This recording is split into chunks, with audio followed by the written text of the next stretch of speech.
Years in the past.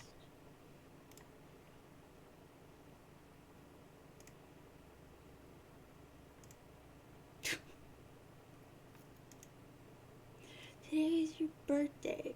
Your grandfather has decided to celebrate by introducing you to the thrill of the hunt. But suddenly you and Beck are wandering off. Where is this silly dog taking you? Effecate. You find a present.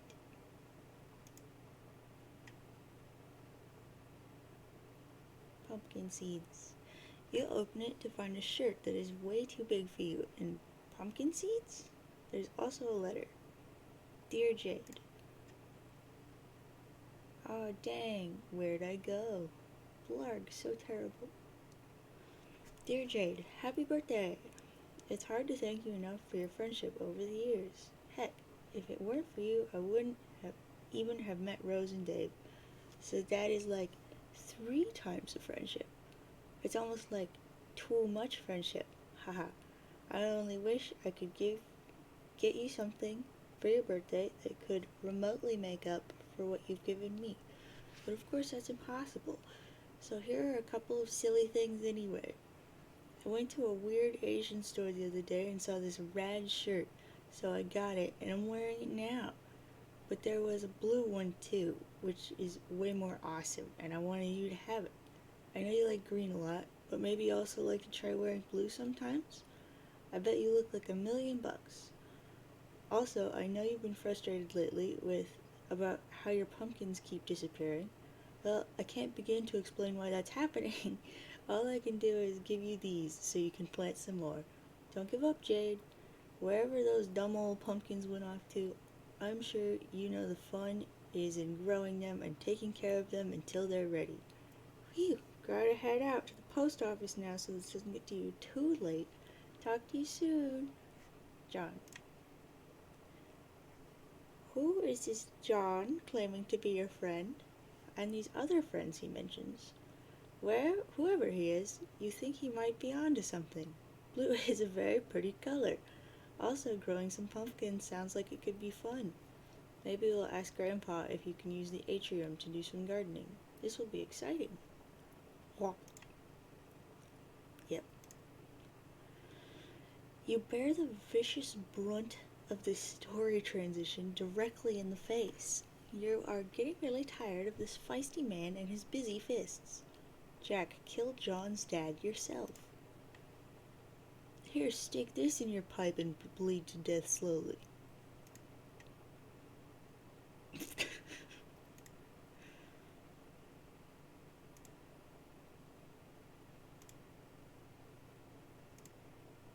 You release the prisoner. He is free to go. Jade, play guitar to summon giant lily pads.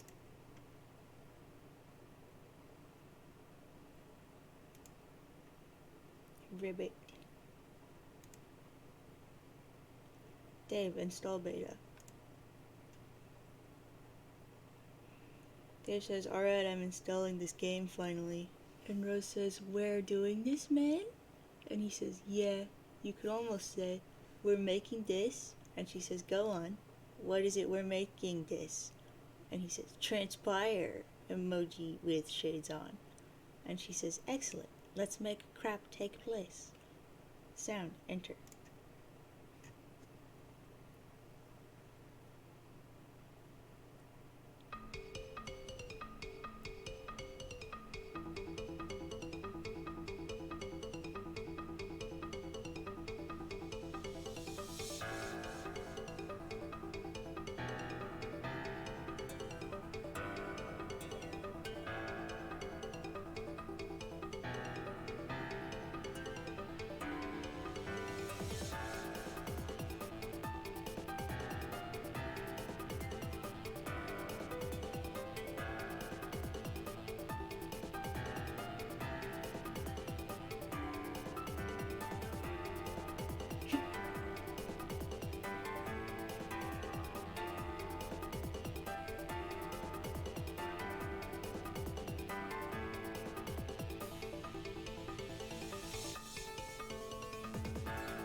End of Act 3.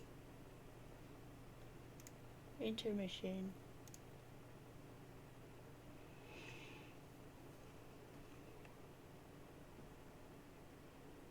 Intermission.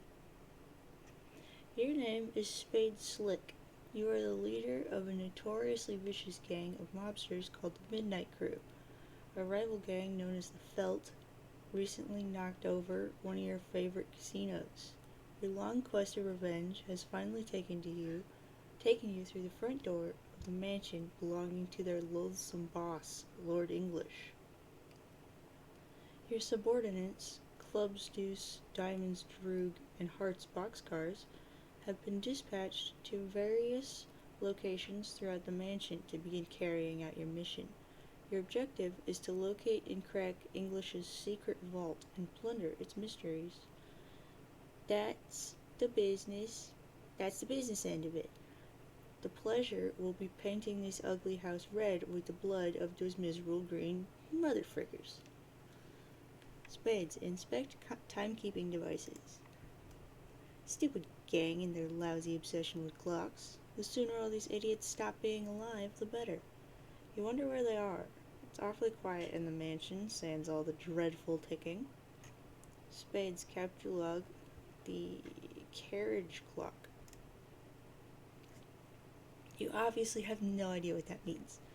If it's some smart butt way of saying to pick it up, forget it. You're already carrying an item. It's your trusty deck of cards. Spades, build fort with clocks. You have an idea that is so much better. Clocks destroyed, 4 out of 1,000. Spades, check for traps under the billiards rug. Billiards.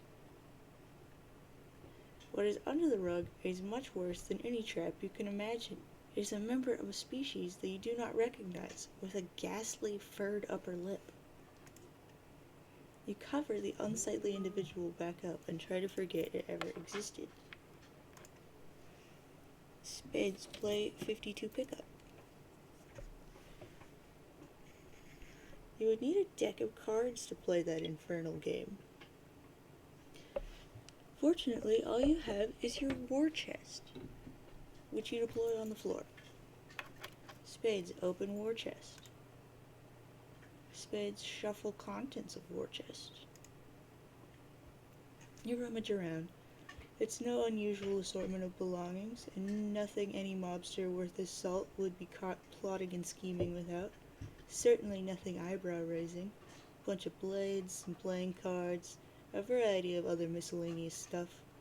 Also your vendetta itinerary and your heist map.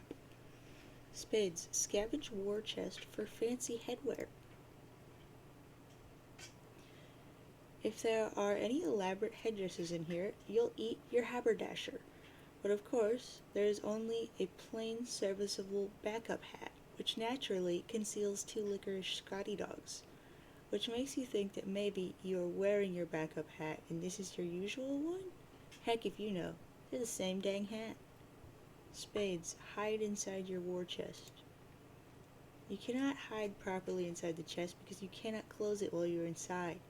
Instead, you momentarily pretend it is a really cool automobile that commands the fear and respect of larcenous adversaries everywhere.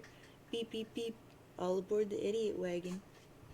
Spades, start up the Crosby top. Is that what this thing is? You've had it for some time and don't quite remember how you got it. You never knew the identity of this pipe-smoking creature. Perhaps it could be the same species as the character you just saw under the rug. But you know that is impossible, because this one does not feature the same bizarre furred lip. They are probably differing species within the same genus. Spades, go to mspaintadventures.com. You don't know why you're wasting time on this website? It is for little children who poop hard in their baby diapers. Also, you don't understand what the heck is going on or who these characters are. It's a lot of nonsense. Spades, delete the time setting on the Crosby top. Clocks destroyed, 5 out of 1,000. Spades, take the spade key. You take the rules card for blackjack. If you have possessed this item for as long as you can remember, you do not yet know its significance, though you can hustle up a mean game of blackjack when you need to. Spades. Examine vendetta itinerary. Your butt off that, please. Thank you. These are the mug shots of everyone you are going to kill. You got a head start. You've already offed crowbar, 7, matchsticks, 11, and quarters, 14, depleting them of some of their muscle. You've still got to watch out for the others and stay wary of their despicable time shenanigans. Itchy, 1, has given you the slip recently. Doze, 2, you've captured and interrogated just as repeatedly to no avail. Trace, 3, has broken into your secret hideouts more times than you can count, while Finn, 5, always seems to be a step ahead of you and your scoops your heists. Clover, 4, has all the intel and is highly cooperative. You might need him to crack the vault. He'll be guarded. Best to avoid Die, 6, in any direct confrontations unless you want a temporal mess on your hands. But if you need any repairs, you could always get to Switch, 9, and persuade him. And you might need to if you can't kill Sawbuck, 10, with a clean shot. Eggs, 12, and biscuits, 13, are morons, but they are dangerous morons. Cans, 15, is a tank, and your crew will probably need more ammunition than you packed to take him down. No one knows what Lord English looks like, but that'll be corrected tonight. You've got dibs on English. He's all yours. Spades. Wonder where the number 8 mugshot went. It's right here, but you aren't gonna kill Snowman. 8. It's out of the question. Spades. Examine heist map. Lots of dead green torsos. Smash more stupid clocks. On review, your schemes seem a bit convoluted, but you wouldn't have it any other way. Deuce and Droog split up to neutralize as many felts as they can. Your heavy muscle, an expert safecracker, boxcars, is headed straight down to the vault. Spades. Use radio device to check on unscrupulous cohorts. You put the word out to your cronies for a status report. No response yet. You clean up all your junk and prepare to get this show on the road. You slip the spade key back in the deck of cards, then pocket the war chest. Smooth as clockwork, and every bit as logical. Spades. Enter the hallway near the main entrance. Funny, you didn't hear any commotion or gunplay, but it looks like there's already been some action in here. Or there will be. You can never take tense, like time, for granted with these goons. 13 out of 1,000 clocks destroyed, apparently. Looks like Club's Deuce is getting back to you. He says he's got Doze tied up for interrogation. You ask him what else is new. Capturing that guy is like shooting a paralyzed monkey in the face. Spades. B. Hearts boxcars. You are now Club's Deuce. Clubs, rough him up. He remains tight-lipped, so you deal him a senseless shinge-rubbing with your crook of felony. Oh, the humanity. You can barely watch. He's probably still using his special ability to slow time down for himself. He can't feel a dang thing, and certainly isn't saying anything, apart from a very low noise which could be him saying, ow, very, very slowly. Clubs. Punch clocks in faces to establish chronology. Maybe. Why would you do that? All these clocks are lovely. You see no reason to harm them. 987 out of 1,000 clocks unharmed. Clubs. Swap hats with Doze. You begin a feeble campaign of psychological warfare. Perhaps compromising his fashion motif is the way to get to him. Nope. Looks like he's still in his weird state of stasis and doesn't care. Either that or it's driving him nuts. Just very slowly. Clubs. Dump the contents of your war chest over him. War chest? What are you talking about? All you've got is this simple, unassuming deck of cards. Clubs, play some solitaire. Don't be stupid. To play solitaire, you need a deck of cards. I don't see a deck of cards, do you? All I see is your battle robe. Clubs, throw the hat down and stomp it mercilessly. Oh no, it's itchy. It looks like he's all wound up. He unties Doze and quickly swaps everyone's hats around. Doze proceeds to make a fleet-footed getaway. The chase is on. Spades, stop being hearts boxcars. Alright, you're the boss. Hearts boxcars you ain't. Someone has replaced your plain and serviceable hat with a silly and undersized one. An outrage beyond compare. You're sure you know who the culprit was. You can still smell his overly caffeinated blood. 986 out of 1,000 clocks shown mercy. Spades, lift leg and hold it a little ways in the air. Oops. 4 out of 15 green torsos dead. Spades, wear club's hat on top of your current one. You're already wearing Deuce's hat, you fool. The one on the floor is Droog's hat. This is exactly why you always keep a backup hat on hand. This son of a bench on the floor here has played his last game of musical hats. Soon these lugs will learn to show you some respect. You made this town what it is after all. Wasn't nothing but a bunch of dust and rocks before you got here. Spades, wear backup hat.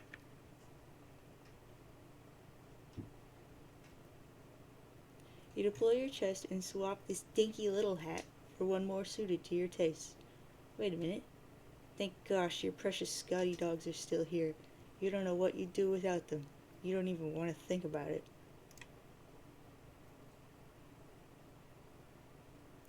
Die makes his usual sort of entrance. The nonplussed, vaguely bewildered sort. Spades beat diamonds Droog. You got it, clubs deuce it is. You've opened your battle robe in search of your backup hat. You also need some more rope to retie Doze, who is absolutely tearing through the mansion as we speak. If you don't hurry, he may clear the chair within the hour. But it's a big mess. You mostly just see a bunch of bombs and cards. You're not sure what's what. You can never remember which card to pick up. You can't believe how crappy your memory is. Clubs, grab the deuce of clubs. You pick up 2 licorice gummy bears. These need to be stored for safekeeping as soon as possible. Finding your backup hat has never been more urgent. Clubs, pick up all the cards and throw them at Doze.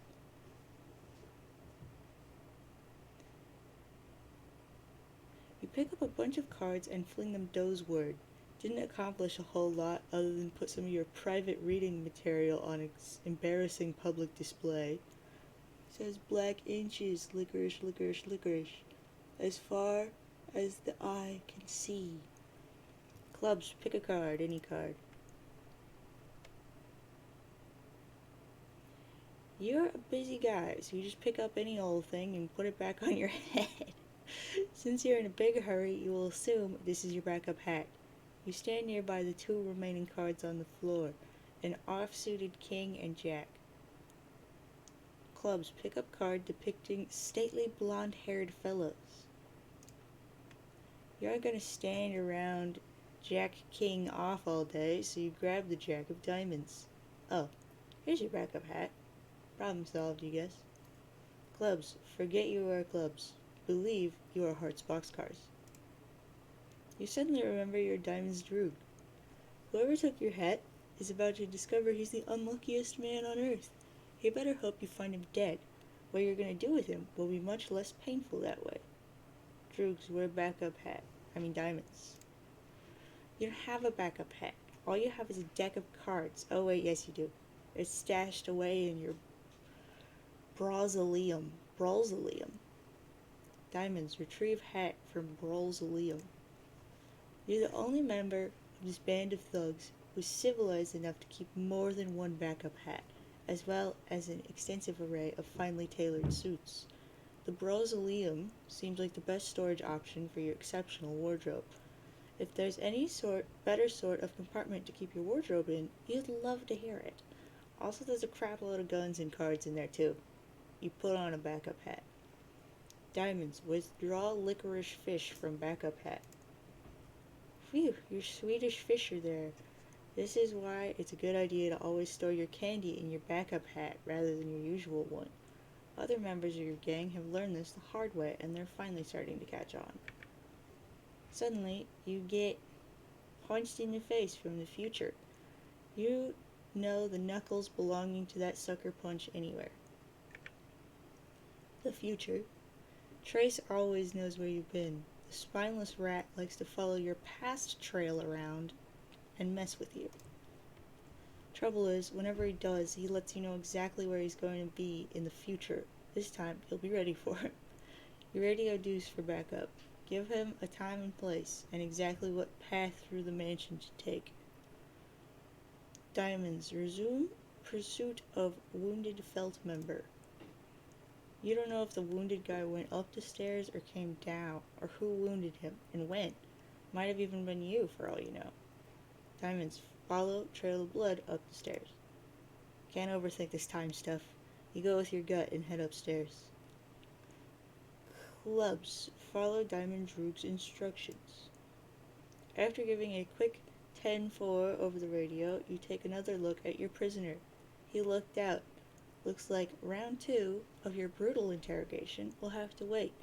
You couldn't find any more rope, so you tied him up with a Stretch Armstrong doll, which you happen to have lying around. You don't remember how you got it. It looks sort of dumb, but it'll have to do. Clubs. Just lock those in the battle drobe. Time to hit the road. You beat your hostage into the back of your battle drobe with your bull penis cane. Wait, this is a bull penis cane? You flipped the frick out over the fact that this is apparently a bull penis cane. Meanwhile, running roughly parallel with present events,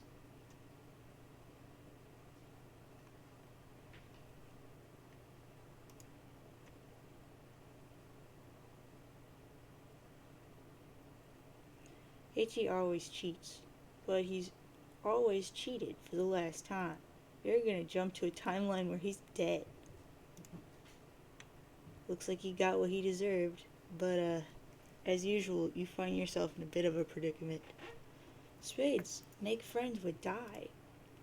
You introduce your cast iron horse hitcher to your new friend. Die scrambles for a pin he's been saving for a special occasion. How many times does he have to tell you he made this town? Hearts. Stop being spades. You stop not being Hearts boxcars. You have made your way to the Felt's secret vault. It is bigger than you were expecting. You doubt you'll be able to rely on your usual safe cracking method, which is prying it from the wall with your bare hands. You have to think of something else. Hearts, do a silly dance. This is just absolutely the most ridiculous thing you could possibly choose to do right now. I mean, come on. Why don't you take a closer look at that safe? Seriously, stop that. Hearts, pry the wall from the safe. That notion is even more ridiculous than the last one. Wait, who are you kidding? No, it isn't. Looks like the combination of the safe is entered via the hands on the clock, and you somehow doubt spinning the hands around manually is going to cut it. Knowing these guys, you've got to alter the flow of time itself to make it work, which of course is bullcrap. You think you'll just blow it up instead. Time to get Deuce on the radio. Hearts, deploy punch box. You deploy the wrath tub. Hearts, retrieve 2 of hearts from backup hat. You retrieve your pair of wax lips. If anyone tried to steal your wax lips, you would eat their eyeballs and deliver an angry lecture to their empty sockets. Hearts, peruse Red Cheeks magazine. Just glancing at it gives you palpitations. Literature for avid cardio aficionados such as yourself. Those burgeoning red humps, that mischievous little tail, that snug, welcoming cleft. The saucy imagery is hard to beat. Harder than what you beat inside your chest now. Your heart is what you're beating. You beat it to Red Chiefs magazine pretty regularly, you'd say. Hearts call clubs on nearest card. You radio deuce on the 10-4 cards. Let him know you need a powder monkey on the double. You hear ticking, and it's not coming from the big vault clock above. You hope it's not what you think it is. Oh no. Oh gosh. It's Biscuits. His oven timer is ticking. This is no good. Ugh, there he is. This idiot thinks his special oven transports him into the future by the amount he sets the timer. Well, he's sort of right. But in reality, all that's happening is that he's hiding in there until the timer's up. Then he pops out. You guess he's relatively harmless if he's alone. You can take him. What you really have to worry about is if he teams up with, oh no, that ringing, that gosh awful ringing. You can hear it. Eggs. Son of a frick. You might as well just grab one of your axes and kill yourself now. Clubs follow path. The future.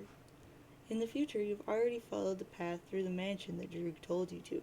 Trace followed Droog's past trail even further back, but found a much fresher trail crossing his path. Looks like this little guy's talking on the radio. Says something about how he'll be right there once he gives Droog a hand. Trace decides he'll trace this guy for a while, see what he's up to, and then mess with him, of course. In the present, you talk on the radio, say something about how you'll be right there once you give Droog a hand. Diamonds, take a good look around the new room you're in. Looks like the trail of blood ends here, or originates, whatever. Something went down here in the past. Or is it about to go down in the future? You know what? Never mind. 21 out of 1,000 clocks destroyed, apparently.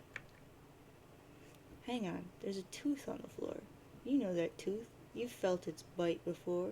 Finn was here. And judging by the forensics of the scene, the angle it hit the floor, the direction of the blood splatters, and how dry the blood is, you think you know exactly what he's about to pull. Or more specifically, what he's about to already have pulled. The past. Finn always knows where you're going. He's followed your future trail here. He likes to mess with you from the past. Trouble is, he tips you off where he's been. This time you're ready. Wait for it. Wait. Now. The past.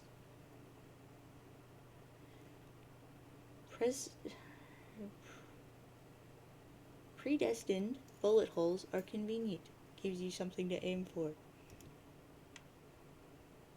7 out of 21 clocks redestroyed. The past. Spades. Rematerialize. That doesn't make any sense. You never went anywhere. Die realizes there is a cost to settling the score with you in this way. The cost is having to live in a desert amidst the ruins of a dead civilization for the rest of his life. He thinks that's stupid, so he pulls your pin. Spades, help the green man live up to his name.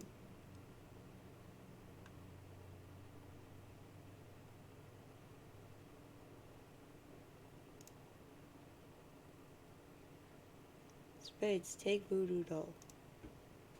You grab his voodoo doll and stick his pin in there for good measure. Might as well keep track of everyone you've offed this way, too. Not that you intend to abuse its power to settle your score. What's the point if you're not going to get your hands dirty? Still, it might come in handy down the road. Lord English is supposedly indestructible. He is rumored to be killable only through a number of glitches and exploits in space-time. The doll may ultimately help you work the system if it comes to that. Spades, clocks, destroy them. 29 of 1,000 clocks destroyed. 5 out of 15 green torsos dead. Diamonds, follow a blood trail downstairs and finish him off. Problem with that is, he'll just see your future trail following him, and that'll be nothing but a loud invitation for him to mess with you some more. Besides, better to leave him alone. You think you know where he'll lead you to. Just gotta be a little more subtle about tracing his blood trail. Keep your future trail out of his line of sight. Spades, return to being hearts boxcars. The present. Spades Slick cannot return to being hearts boxcars because obviously Diamond's Droog is too busy being Club's Deuce. You just watched Trace throw a punch into thin air for some reason. That guy's awfully silly. He then skulks off somewhere. You don't realize he's following Droog's past trail through the mansion until he gets to the point where it intersects with your trail, at which point he'll start following you. But we all realized it because it's obvious and couldn't possibly be more clear. Clubs, implement nefarious scheme. You follow Droog's simple instructions. So simple, even a forgetful nincompoop like you can remember. There's a blood trail on the floor that goes in a different direction than Trace went. You decide to follow it because that sounds like a really good idea to you.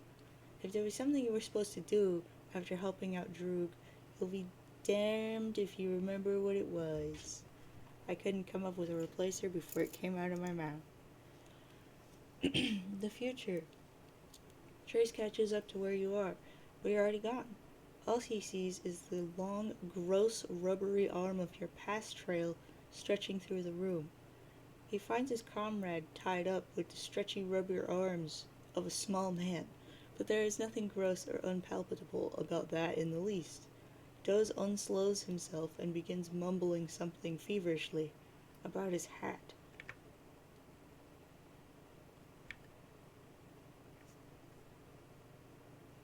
"7 out of 15 green torsos dead. 107 out of 1,000 clocks destroyed." The past. Finn makes his way through the mansion to get some help. He wonders where this little guy is going. Deuce's future trail is headed in the same direction he's headed, by sheer coincidence. Finn decides to follow him for a bit, keep an eye on him. For as long as Deuce's path matches his, that is. There's pretty much no chance he's headed to the same place, though. That would be statistically improbable.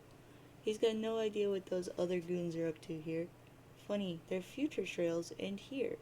He's not going to stick around long enough to find out why. He's a bit too woozy from the blood loss to sort out this mess anyway. Clubs, follow the red blood road. It's uncanny. This little guy is matching Finn's route every step of the way. He must know something. Finn decides he's got to take him out. But he can't get a clear shot. Too dizzy. And with all that C4 under Deuce's hat, firing would be a bad idea. My gosh, he's thought of everything. Clearly dealing with a criminal mastermind here. You stop to admire this gorgeous clock. It is so pretty. Too bad it's not ticking like so many of the clocks in this place. Not that you can blame them. There are so many clocks in this mansion, it would obviously be impractical to make sure they all work properly. Oh look, a trail of blood. You think you'll start following it. Hearts, waste exactly 4 hours on this tomfoolery. You hate time travel, you hate time travel, you hate time travel, you hate time travel. Above, a spectator has appeared at the strike of 4 and has been giggling at your foolishness for a number of minutes. Clover would have been tickled to help you open this vault at the cost of answering a few of his clever time riddles, needless to say. If only you thought to seek his help first, rather than charging like the silly brute you are into his deadly trap of stable and not so stable time loops. Mostly unstable, really. These guys are way too dumb to maintain even elementary loop with stability for more than a couple iterations. If you weren't so preoccupied, Clover could tell you that you could use Crowbar's help to pry anything out of a time loop, stable or otherwise. If you weren't so preoccupied, and if he weren't so dead. He. Stitch mutters to himself in his shop. He guesses eggs and biscuits are roughhousing again, because the fabric of space-time is tearing something fierce on Lord English's Caria overcoat. better check up how to pronounce that. Okay, I won't. Ugh. Cairo. Maybe. That's a city, though. Hello. Cairo? We'll go with Cairo. This sort of thing is exactly why he keeps a backup coat and always leaves Stitch with one of them. Any gang does well to have an in-house doctor on hand. But if you deal in time travel, you better have a gosh dang good tailor, too. Hearts, call Spades for backup. You tell Slick to get his scrawny eye to the vault. It's gosh dang bedlam down here. You tell him you asked Deuce for backup, but surprise, surprise, he's nowhere to be found. Big surprise, you tell him. You tell him that was sarcasm. He says he knows. Slick says he'll be right there. He'll see if he can round up Droog for support. Droog says Deuce is tailing Finn while he is tailing Deuce. He'll be there to help out Boxcars as soon as he and Deuce take care of some business with Stitch. Couldn't be simpler. Oh yeah, he also mentions he's pumped Finn full of lead so you can cross him off the list. You roger all that. The past. Finn bursts into Stick's workshop, blubbering about something about watching out for the little guy who's about to come in here. He says to watch out because he's got a bomb on his head, which is undoubtedly quite volatile, and even the slightest spark would surely set it off. Stitch sees Finn's obviously in pretty bad shape, and checks his effigy. Sure enough, the thing's in tatters, but he should be just fine if it can be patched up before he bleeds to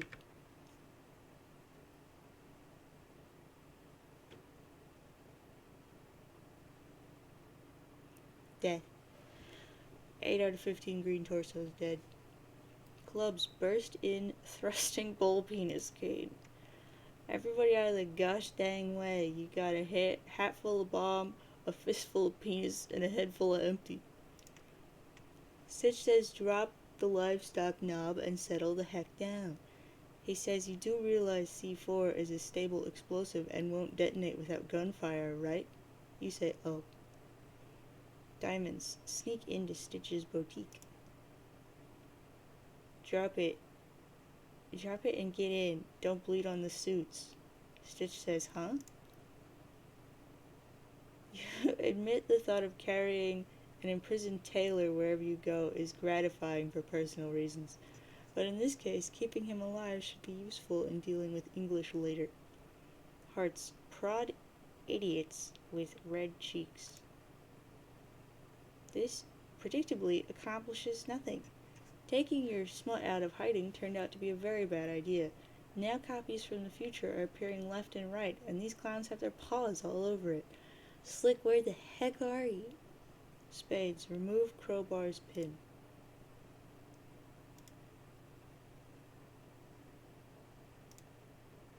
Crowbar's alive again, and a whole bunch of other stuff is different. You forgot this gang almost seems halfway competent when he's running the show. The good news is now you get to kill him again. Spade, insert and quickly remove Snowman's pin. You have no idea how much you'd like to, but you're not that crazy. Still, kinda tempting. Sound.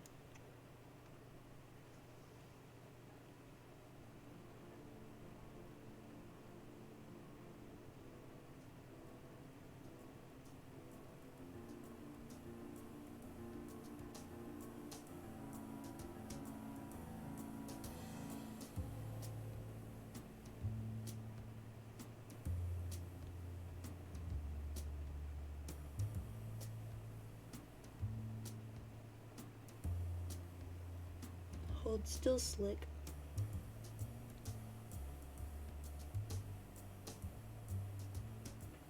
Something in your eye.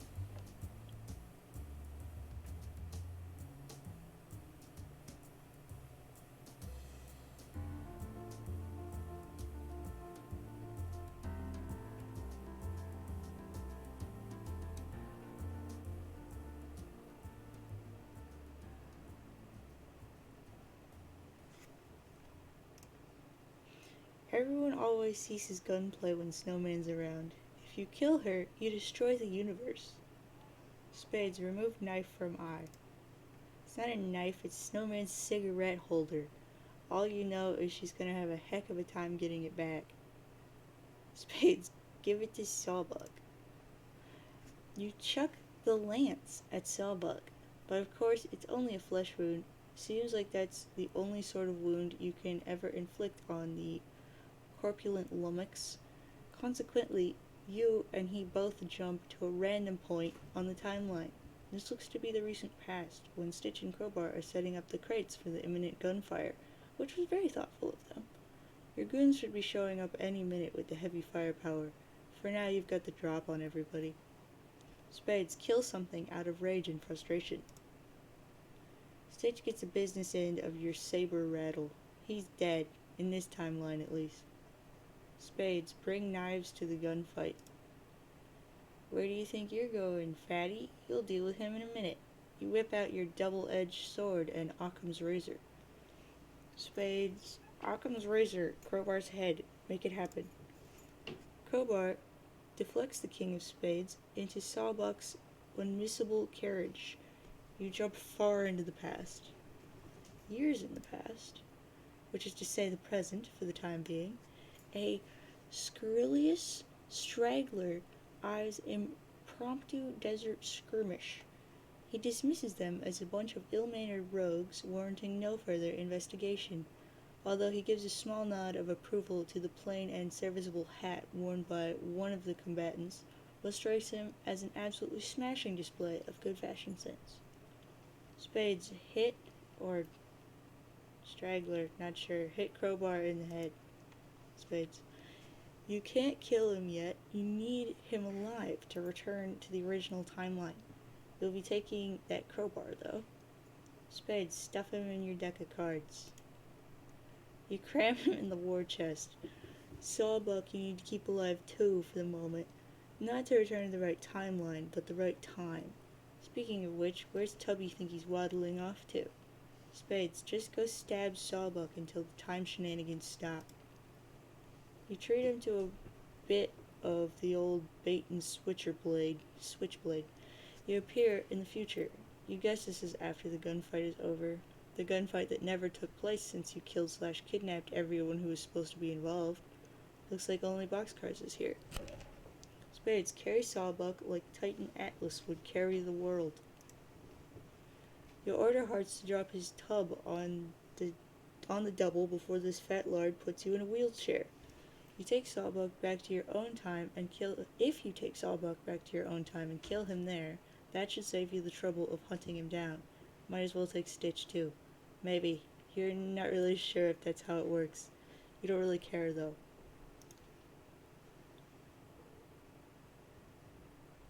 You dump him in the wrath tub, then stick the tub in your own deck of cards. But you give Boxcars back his sordid literature, which he'd carelessly left in plain sight. No one will ever catch you leaving your smut around, and even if you did, the copy of Terrier Fancy magazine could belong to anybody. No one could prove nothing. Spades, stick Crowbar's pin back in again.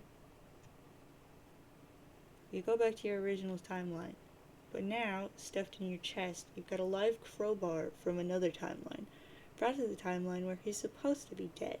So you guess now he's alive in this timeline, which is in part defined by his death? Okay, whatever, you should probably just kill him again anyway. Also, Sawbuck from another timeline is in there too. So you guess that now there are two Sawbucks? This is getting kinda dumb. You open the chest, releasing them both. Crowbar doesn't look too pleased. You detect his gunfire into the awesome gravitational pull of Sawbuck's astonishing girth. Everybody into the past. You dodge his next round too. It seems Sawbuck from this timeline, i.e. the real Sawbuck, was in this room at this point in time. He and Crowbar exchange bullets. Off they go. They no doubt go on to spend the rest of their ammunition peppering each other throughout the timeline, destroying all these clocks in the process, between now and the present. You guess that explains the mess when you got here. Thank gosh you figured that out. You'd have surely lost sleep over it. 20 out of 107 clocks redestroyed for the first time. Eventually. You know what? Never mind. Spades, take a moment to think of some time-based one-liners. You think you got one. Time travel sure can be a double-edged sword. Shades emoji. Wait, that was awful. Really bad. You sure you can do better than that? Let's see. No. Time's running. No, wait. Frick. You ask yourself from the past for a little help. Something about time being up. No, wait. How about some kind of clock pun? No, dang it. Will you just listen? You were almost onto something. Time is... Screw this. Too many cooks in the kitchen. Oh, and just what does this quivering mound of blubber think he is up to? Spades, stab first, utter puns later. Just as you hear your past self asking what happened to your eye, you jab Sawbuck with your butterfly effect knife. You remember a little while ago asking yourself about your eye and not giving yourself an answer just before disappearing. Maybe if you stopped and thought about it for a second, you could have warned yourself and avoided the whole mess, albeit in the process of creating a paradox. But your strict policy of stabbing first and answering questions later prevented it. You're sure your past self understands/understood. You're sure of this because you very clearly remember understanding/understooding. You are now past Spade Slick, again. You were just about to pull Crowbar's pin. You guess all that stuff with your future self and Sawbuck originally happened in this room while we were all off watching someone else, like Diamond's Droog or something. That makes sense. Past Spades, remove Crowbar's pin. Wow, it's like he does it again. A whole bunch of crap happens that we already saw. Past Spades, be future Spade Slick. Being your future self, is a lot more constructive because you get to do stuff you haven't already done. Hi, babe. Looks like you're in the future. It's a bloody mess in here. The clocks are more bullet-riddled than ever, and it seems Crowbar and both Sawbucks have been decapitated. You're almost certain this is something you will be, or were already, responsible for, which of course means more time traveling. Looks like the tub and chest are gone, which means future you must have packed up and left already. Gotta take note of these sorts of things so you know where you are in the timeline. You notice something on the wall over there. One of the clocks that wasn't destroyed before now is now bloodied and full of holes. Not especially noteworthy, you just have a feeling you should register this fact. 108 out of 1,000 clocks destroyed. Spades, quickly remove Lance from Sawbuck. You pry the cigarette holder from his torso. Whoops, another time jump. This tub of goo keeps going for his gun. Widebody's gonna settle his big butt down. You should really incapacitate him without inflicting another wound. Spades, knock Sawbuck unconscious. Count some sheep, Binch. Wait, the clock on the wall. It hasn't been destroyed yet, but it's about to be. It's ticking down to the time it's stuck on in the future. Maybe if you time it just right, you can end this whole mess in one fell slice.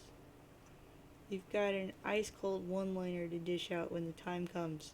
You've been working pretty hard on it. Wait for it. Hate to cut and...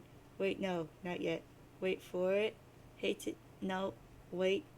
Hate to cut and... Dang it, not yet. Hate to cut and run. Crap. Hate to chop all your heads off with this sword. Really sorry about that. My bad. You slayed them all with rapier wit.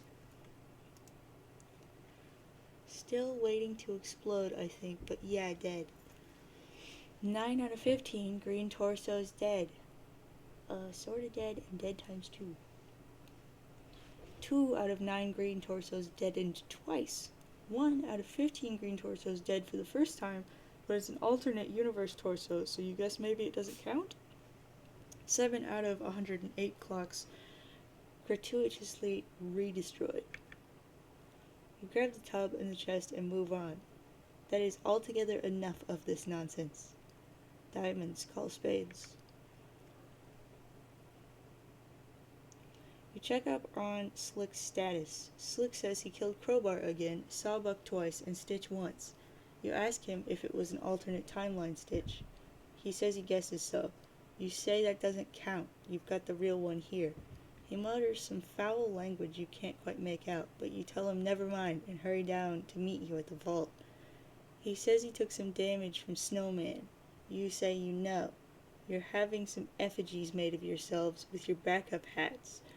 Deuce brought Slick's crumpled backup hat, which he wound up with somehow. Not sure what happened to Deuce's. Boxcars is obviously tied up at the moment, so you can't get your hands on his yet. Slick says he's got both of their hats and he'll be down ASAP. You say alright. He says in the meantime see what you can do about this eye. Diamonds, have Stitch patch up Spades' effigy. Get to work, Thread Monkey. Spades, have right eye patched up. Dang it, your sprite was flipped the wrong way. You get Diamonds on the radio and tell him to undo it and wait until you're turned around. He says it's the right eye, right? Were you facing left or right?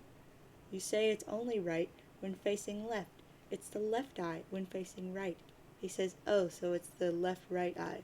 You say, yeah, but hang on a minute. You'll turn around so it's right-left. He says, okay, he'll wait. That's better. Spades, arm yourself in case Cans shows up. If Cans shows up, none of these weapons you got are going to do any good. You admire the lance for a moment. It's a pretty sweet weapon with outstanding craftsmanship. At least you got something out of the eye gouging. She'll have to pry this thing from your rigid severed arm if she wants it back. Spades, ride around on horse hitcher pretending to joust. Ooh, I gotta go see what that was. Yeah!